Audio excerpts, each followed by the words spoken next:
My name is Mark Jurdjevic. I'm an associate professor in the history department at Glendon College, and I teach early modern European history here, which is the history of Europe from roughly the 14th through the 17th centuries. My research focuses on the history of the Italian Renaissance, which is Italy between roughly 1450 to 1650, and I focus in particular on the history of Florence, one city-state, which was in many respects the epicenter of the Renaissance and most of the defining features that really characterized it.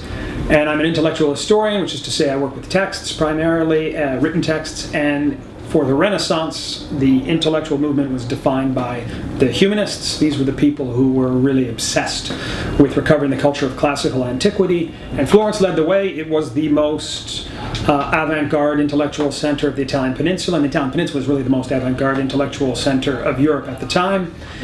And the question that my research, I come at it from a variety of different perspectives. I kind of cluster all of this together under the rubric social history of ideas, because I'm interested in ideas, I study the texts.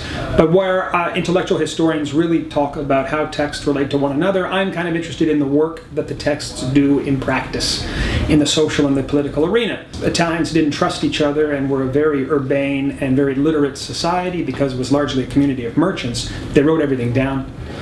And in fact, we can reconstruct all manner of processes by which we see ideas take shape in the social arena. My talk next week is a reflection on the Prince and some of Machiavelli's motives in writing it. And I come at this topic, like I do all the things that I write about, really as someone who studies the city of Florence first and foremost. I come at it looking at it from the context of what Machiavelli was trying to accomplish, very specifically. Try to get a job, try to win himself the favor of certain political people in Florence, and he tried to do that through his text.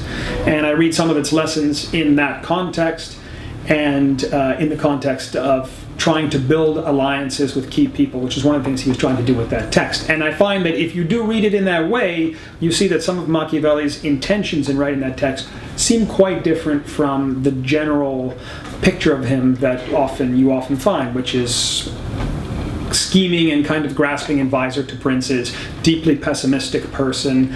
And in fact, I think if you see Machiavelli in context and what kind of struggles he was facing at the time, and then look at the Prince in that light, you find that he is surprisingly a rather irrepressibly optimistic person, and he was also someone who spoke very curtly, one might say even critically, to the people in power, particularly his patrons, the Medici. He sought work from them even while he was criticizing them, and he criticized them in the Prince.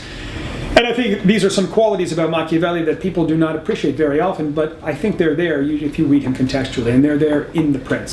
And in almost all respects, I believe he derived his confidence from what he called his reading of the ancient writers, and which is to say his mastery of the humanities tradition. That was a tradition that aristocrats in Florence were educated in. He understood that was, among other things, a language of power.